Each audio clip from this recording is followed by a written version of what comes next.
세상에 떠도는 기묘한 괴담들. 첫 번째 이야기. 독일에서 경험했던 일. 먼저 이 친구는 명, 귀신, 도깨비 등등 오컬트적인 이야기는 하나도 믿지 않는 친구였습니다. 만약 분위기를 타 무서운 이야기나 가위 등 이야기를 꺼낼 때면 정신병자 취급받기 아니면 겁쟁이로 놀려댔죠. 하지만 그날 그 일을 겪은 후 그는 영적인 존재를 부정하지 않게 되었습니다.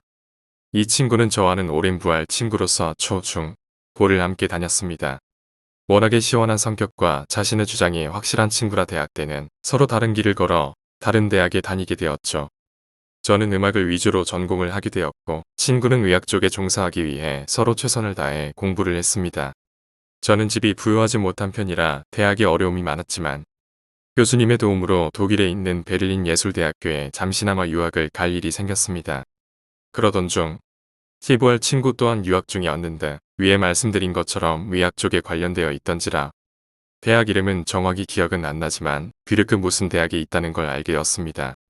서로 메일로 연락을 넣어 만나기로 하고 한편으로는 오랜만에 만나는 나의 단짝의 얼굴을 그리며 아쉬운 마음을 뒤로 한 채 한국을 떠났습니다. 먼저 독일에 도착해서 가장 놀라운 점은 거리가 너무 깨끗했습니다. 한국의 길거리를 보면 껌자국이나 담배꽁초 등 각종 쓰레기가 버려져 있습니다만 독일에는 문자 그대로 깨끗했지요. 친구에게 연락을 하니 자기가 있는 곳으로 오라고 하더군요. 친구가 저보단 오래 독일에 머물렀으니 관광 안내라 독일어도 서툰 저보다는 그 녀석이 오면 편하겠지만 자신은 오후에도 수업이라 자리를 떠날 수가 없으니 시간의 여유가 있는 제가 가게 되었습니다. 먼저 뷰르크 거기로 가려면 큰 산 하나를 넘어야 도착할 수 있었습니다. 그리고 독일에 가서 놀라웠던 점은 자연을 굉장히 아낀다는 점이죠. 예를 하나 들자면 한국 같은 경우는 산에 구멍을 뚫어 터널을 만들겠지만 독일 그렇게 하지 않고 산 주위에 길을 만들어 빙빙 둘러서 가더군요. 한참을 올라가던 중에 저는 묘한 느낌의 커다란 고목나무 하나를 보았습니다. 그저 어디서나 볼 수 있는 흔한 고목나무이지만 뭐 크기는 둘째 치더라도 그 묘한 오싹함에 저는 몸서리 쳤습니다. 다만 뭐랄까 햇빛이 들지 않는 곳이라 그런지 아니면 벌써 향수를 느낀 건지는 알 수 없었습니다. 그 서늘한 느낌이 너무 싫어 눈을 돌리고 말았죠. 친구와 조우하고 서로 한국말로 인사를 주거니 받거니 하면서 겨우 몇 시간 전에 한국을 나왔지만 타국에서 한국말로 인사를 한이도 없이 반가운 기분이었습니다. 그리고 대학에서 알게 된 독일인 자신의 선배라고 하더군요. 인사를 나누고 저희는 신명나게 놀았습니다. 누드촌으로 유명한 곳에 들러 맥주를 얼마나 마셨는지 얼큰하게 취해서는 서로 여자에 대한 농담을 하면서 친구의 숙소가 있는 뷰르크로 돌아가게 되었습니다. 그때 당시 독일인 선배의 차로 이동을 했는데 차가 좀 오래돼서 그런지 승차감은 영광이었습니다. 자리를 설명하자면 독일인의 선배가 운전을 하고 친구가 조수석, 저는 뒷자리에 혼자 앉았습니다. 맥주에 취기가 도는지 문을 열어 시원한 바람을 얼굴로 맞으면서 취기를 시켜 갈 때쯤 문제의 그 고목나무의 위치가 얼마 안 남은 걸 기억했습니다. 그래서 그때의 오싹한 기분 잊고 찜찜한 참에 친구한테 아침의 일을 설명했더니 역시나 마찬가지로 저를 바보 취급하면서 독일인 선배에게 이야기를 하더군요. 그 선배 또한 웃으면서 귀신이나 영 같은 건 없다고 걱정 말라고 하더군요. 저도 살면서 귀신 같은 거는 한 번도 만난 적은 없지만 그래도 믿는 편이라 더 이야기하고 싶었지만 더 이상 바보 취급받는 것은 저도 사양이라 그만두었습니다. 늦은 밤이라 차는 막힘없이 목적지를 향해 달려갔고 들리는 것은 바람소리와 풀벌레 우는 소리 그리고 상태가 좋지 않은 자동차 엔진 소리가 전부였습니다. 점점 그 문제의 고목나무가 다가오자 저도 모르게 긴장을 했고 그 긴장감을 낮추기 위해서 더욱 아침에 있었던 누드촌의 이야기로 텐션을 올리고 있던 그때였습니다. 어디선가 잔잔한 노랫소리가 들려왔죠. 저는 아시다시피 독일어에는 서툴기 때문에 가만히 귀를 기울이고 들었습니다. 그리고 신기한 점을 발견했습니다. 그 시끄럽던 풀벌레 소리가 들리지 않았던 점이었죠. 바람 소리와 자동차 엔진 소리를 제외하고 들리던 그 노래 소리가 마치 이어폰을 꽂고 듣는 음악 소리처럼 너무 또렷하게 들렸던 겁니다. 저는 앞좌석에 앉아있는 친구에게 지금 들리는 노래의 뜻을 가르쳐 달라고 말하려고 했습니다. 그때 친구와 그 독일 선배는 얼굴색이 좋지 않았죠. 왜 그러냐고 물었더니 저 노래 너무 기분 나쁘다고 가사가 너무 섬뜩하다고 했습니다. 대충 가족이 하나하나 불타 죽는다는 그런 뜻이라고만 짧게 설명하고는 입을 다물었습니다. 고목나무에 다가갈수록 점점 노래소리는 선명하게 그리고 크게 들렸습니다. 저 또한 공포감에 제가 말했던 고목나무에서 나는 소리 아니냐고 하자 친구가 세상에 귀신이 어딨냐며 선배에게 고목나무 근처에서 차를 세울 것을 요청했습니다.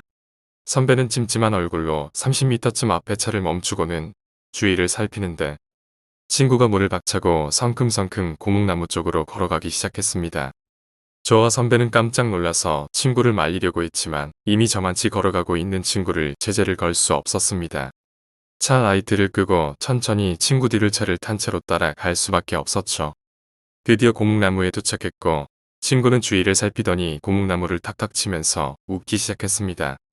봐라 이 세상에 귀신이 어디 있냐며 뽀피하게 웃었습니다. 지금 생각해보면 아마 안도의 웃음이 아니었나 싶어요. 그때 우리는 미처 생각하지 못했습니다. 언제부터인지 들리지 않던 노래소리가 갑자기 들리기 시작했습니다. 바로 친구 머리 위에서 말이죠. 독일 선배는 껐던 라이트를 켜고 저와 선배는 그 장면을 보고 목소리도 눈의 깜빡임도 아니 숨을 쉬는 것조차 잊었습니다. 친구는 저희 둘의 표정이 이상하다는 걸 알고 왜 그러냐고 말했습니다. 저는 말없이 손가락을 하나 들어 위를 가르쳤습니다. 위를 본 친구는 비명을 질렀고 그 비명 소리가 저희 둘의 최면에서 깨어나게 했고 소리 지르면 차에 타라고 욕지거리를 했습니다. 친구가 조수석에 타자마자 미친 듯이 그 자리를 벗어났죠. 그때 우리가 본 것은 12세에서 13세쯤 보이는 한 여자아이가 나무가지 위에 저희들이 어렸을 적 철봉에 거꾸로 매달리듯 두 다리로 나무가지를 걸치고 두 팔을 늘어뜨리고 그네를 타듯이 앞뒤로 천천히 움직이면서 그 조그만 입에서 그 노래를 부르고 있었습니다. 바로 밑에 있는 친구를 쳐다보면서 후에 우리는 거기를 벗어나서도 충격에 멍하니 있었습니다. 뒤에 한국으로 가기 전에 다시 한번 그 고목나무를 거쳐갔는데 그 고목나무 여자아이를 보았던 자리에는 잎이 한 장도 없었습니다. 그 풍성한 나무에 그 가지에만 말이죠. 몇 달 뒤에 다시 친구를 한국에서 만날 기회가 생겨 이야기를 나누다. 그때 일도 있고 친구도 여러 가지 알아본 바가 있다고 했습니다. 한 가족이 그 고목나무에 부딪혀 일가족이 사망한 사고가 있었다고. 워낙에 외진 길이라 차 사고가 난 뒤에 일가족이 살아 있었지만 아무도 구해주지 않아 차가 불이 붙고 산채로 타 죽었다고. 두 번째 이야기, 귀신이 보여.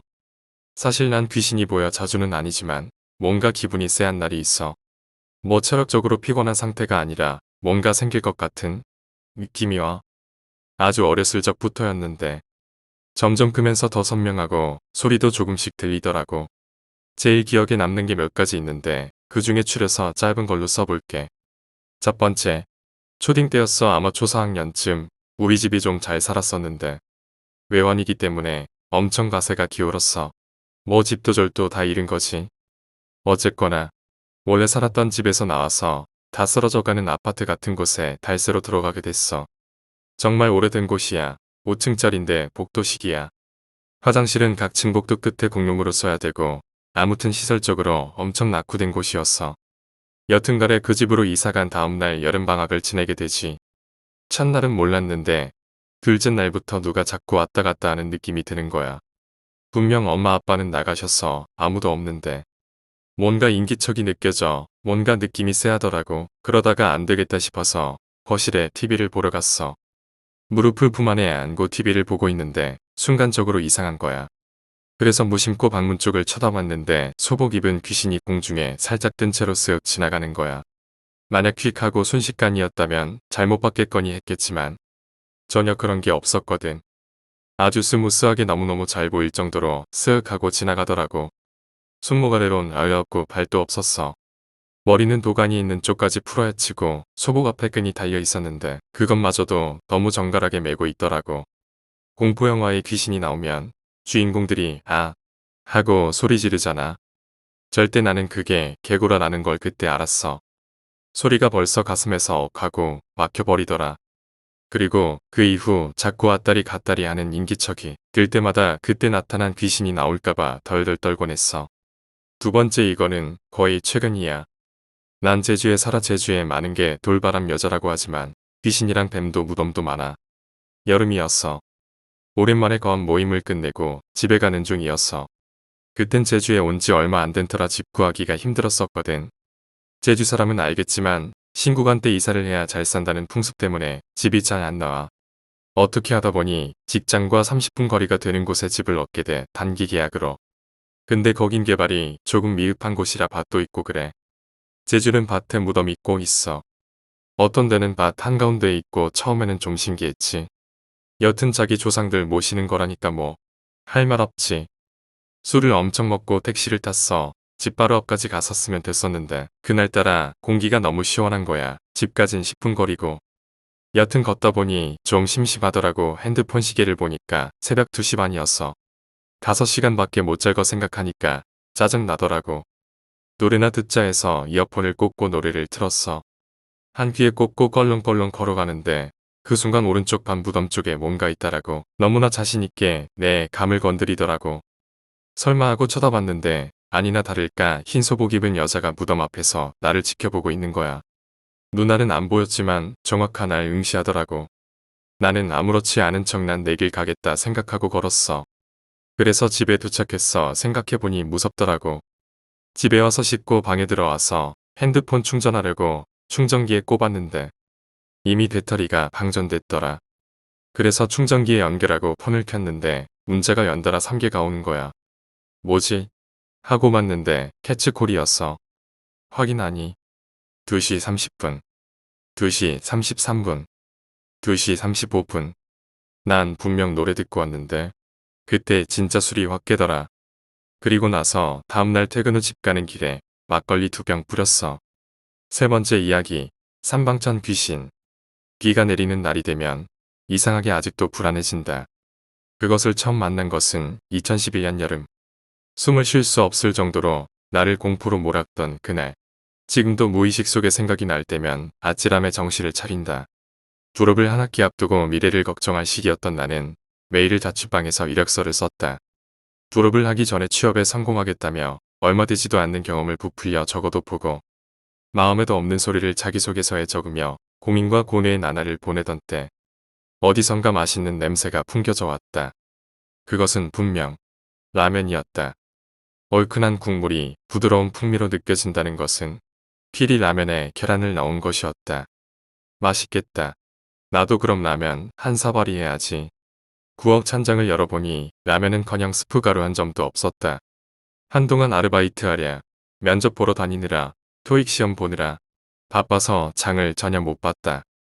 에이쇼, 하필 비가 이렇게 오는데 우산을 쓰고 터벅터벅 편의점, 아니 세일을 하는 대형마트로 갔다.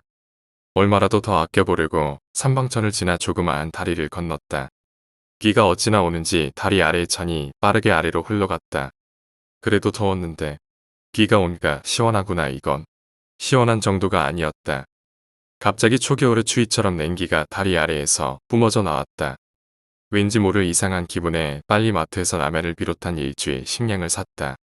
다시 삼방천의 다리를 건너며 집으로 가고 있는데 뭔가 이상했다. 한 걸음 한 걸음 걷는데 지진이라도 나는 것처럼 다리가 심하게 흔들렸다. 뭐야 왜 이래? 다리가 곧 무너질 것 같은 생각에 당장 인도 위로 올라갔다. 그리고 한참을 서서 다리를 지켜봤다. 무너질 것 같은 다리였는데 아무렇지 않은 듯 사람 몇몇이 건넜다. 뭐지? 지진이었나? 그렇게 다시 다리를 건너려고 했다. 차기석, 차기석. 다리 아래에서 누군가가 내 이름을 끊임없이 불렀다. 목소리가 이탈이 된 듯 굉장히 듣기 싫은 목소리였다. 누가 장난하나 싶어서 다리 아래를 내려다봤다. 흐르는 삼방천 중앙에서 검은 옷을 입은 여자가 두 발을 담근 채 나를 보며 웃고 있었다. 머리는 언제 감았는지 모를 만큼 헝클어져 있었고 나이를 가늠할 수 있을 만큼 곳곳에 머리가 새어 있었다. 하얀 얼굴에 비뚤어진 눈썹, 초점 없는 눈으로 시익하고 미소를 짓는데 그 모습이 매우 기이하기도 하고 기분이 나쁘게 생겨서 나도 그녀를 바라봤다. 그녀는 계속 내 이름을 불렀다. 차기석, 차기석. 만약 내 이름을 안 불렀다면 그냥 무시하고 집으로 갔을 텐데 나를 알고 있다는 사실에 화가 나기도 하고 기분이 나빠서 그냥 넘어갈 수 없었다. 저기요. 나 알아요? 여자는 여전히 미소를 지으며 고개를 끄덕였다. 나를 어떻게 아는데요? 저는 당신이 누군지 몰라요. 아는 척하지 마세요. 사실 욕이라도 하고 싶었지만 행색이 평범하지 않은 데다가 그냥 미친 여자처럼 보여서 그냥 큰 소리만 치고 냅다 집으로 향했다. 그런데 몇 발자국 걷지 못하고 멈출 수밖에 없었다. 신경이 쓰여서 곁눈질로 옆을 보며 걸었는데 그 여자가 빠른 속도로 벽을 타며 기어 올라오고 있었다. 저거 사람 아니다 라고 생각하는 순간 온 힘을 다해 뛰었다. 아니 잡히면 죽는다는 생각으로 뛰었다. 왜냐하면 뛰면서 주차된 차의 사이드 밀러를 봤는데 그 여자가 빠르게 기어오고 있었기 때문이다. 그날 참 이상했다. 원래 사람이 자주 다니지 않았기도 하지만 어떻게 그날은 지나가는 사람이 하나도 없는지 죽기 살기로 우리 집 안으로 들어왔다. 현관문의 모든 잠금장치를 잠갔다. 집에 있는 모든 창문도 잠갔다. 그리고 침대 한 구석으로 가서 이불을 둘러쓰고 숨을 헐떡대며 벌벌 떨었다. 혹시나 여자가 집까지 찾아올까봐 조마조마했다. 너무 무서운 마음에 친구에게 전화를 하려고 하는데 나불싸 핸드폰을 띄면서 땅에 떨어뜨린 것 같았다. 아무리 바지 주머니를 뒤져도 핸드폰이 나오지 않았다. 아 시발 왜 나한테 이런 일이. 당장 컴퓨터를 켜고 네이트온을 들어갔다. 친한 동기나 후배들이 있으면 내 핸드폰으로 전화해서 좀 찾아달라는 부탁을 하기 위해서였다. 그러나 스마트폰으로 빠르게 바뀌고 있던 시대라 접속자가 단 한 명이었다. 05학번 후배 녀석인데 정말 또라이 중에 상도라이였다. 유일하게 모든 선배들이 포기한 녀석으로 예의도 없고 버릇도 없었다. 짧은 순간에 고민을 했지만 그래도 핸드폰이 먼저이기에 그 녀석밖에 없었다. 후배는 당장 내 핸드폰으로 전화를 했다. 그런데 현관문 밖에서 내 벨소리와 같은 멜로디가 울렸다. 나도 모르게 재빨리 현관문을 열었다. 그러나 아무도 없었다. 복도를 샅샅이 보아도 지나가는 사람 하나 없었다. 나는 확신했다. 좀 전에 현관 밖에서 울린 핸드폰은 내 것이라는 걸 말이다. 내 벨소리와 똑같은 사람이 있을 확률은 지극히 낮았다. 애니메이션 엔딩 곡을 편집해서 내가 직접 벨소리를 만들었기 때문이다. 다시 한번 후배에게 전화를 해보라고 메신저를 보내는데 후배의 상태가 오프라인으로 바뀌어 있었다. 한숨이 나왔다. 도대체 이게 무슨 일인지. 자포자기의 심정으로 침대에 누웠다. 도대체 그 여자의 정체는 무엇이었을까? 내가 헛것을 본 것인지, 그것이 진짜 귀신 같은 것인지, 그냥 미친 여자였나? 생각에 꼬리를 물다가 나도 모르게 스르르 잠이 들었다. 얼마나 잠이 들었을까? 한참 잠을 자고 있는데 기분이 매우 이상했다. 좌우로 침대가 흔들렸다. 깜짝 놀라서 눈을 떴다. 정말 침대가 좌우로 흔들리고 있었다. 이게 무슨 일인가 싶어서 일어났는데 삼방천에서 봤던 여자가 내 눈앞에 있었다. 그녀는 내 발 아래쪽에서 침대를 흔들고 있었는데 여자는 뭐가 그리 좋은지 나를 보며 씩 웃고 있었다. 침대를 흔들면서 덩달아 자신의 머리도 좌우로 흔드는데 너무 무섭고 해괴망측했다. 차기석, 차기석. 이상한 목소리로 내 이름을 부르는데 부를 때마다 심장이 떨렸다. 그런 줄도 모르고 여자는 침대를 마구 흔들어댔다. 그 상황이 너무 무서웠던 나는 있는 힘껏 소리를 질렀다. 으아. 그런데 갑자기 현관문에서 누가 문을 세게 두드렸다. 쿵, 쿵, 쿵. 어찌나 문을 세게 두드렸는지 여자도 침대를 흔들다가 멈췄다. 시발, 문 열어. 빨리, 안 열어. 한 남자가 문을 마구 두드렸다. 정신을 차리고 보니 버르장머리 없는 05학번 후배였다. 녀석은 문을 부술 기세로 몸을 부딪히며 나를 불렀다. 소음에 옆집 사람들의 항의를 했다. 그러나 녀석은 적반하장으로 오히려 그 사람들에게 역정을 냈다. 그런데 더욱 놀라운 것은 내 앞에 있던 여자가 당황하며 방을 정신없이 돌아다니는 것이었다. 녀석의 목소리가 더욱 커지자 바퀴벌레처럼 어디론가 숨으려고 했다. 숨을 곳이 없기에 벽을 타고 천장을 마구 기어다녔다. 다시 소리를 지르려고 했지만 여자는 천장에 매달려서 내 얼굴을 보며 조용하라는 신호로 손가락을 입에 댔다. 무서운 표정으로 시켰기에 차마 거역할 수 없었다. 후배 녀석은 문을 열지 않으면 죽여버리겠다며 더욱 행패를 부렸다. 여자는 창문으로 다가간 뒤 나를 보며 창을 열라는 듯 손가락질을 했다. 겁에 질려 덜덜 떠는 손으로 창을 열었다. 그러자 도둑 고양이가 인간을 피해 도망가듯 순식간에 여자가 창밖으로 나갔다. 내 금 창문을 닫고 서둘러 현관문을 열었다. 녀석이 씩씩거리며 들어왔다. 아이, 시발, 꼴 보니 귀신한테 홀렸네. 깜짝 놀라서 아무 말도 못하고 녀석만 바라봤다. 뭘 봐? 어떻게 알았냐고? 녀석은 나의 부탁으로 내 핸드폰으로 전화를 했다. 다행히 어떤 여자가 핸드폰을 주어서 자기가 보관하고 있으니 저녁 7시경에 삼방천 다리에서 만나자는 것이었다. 그래서 녀석은 시간 맞춰 삼방천으로 나갔다.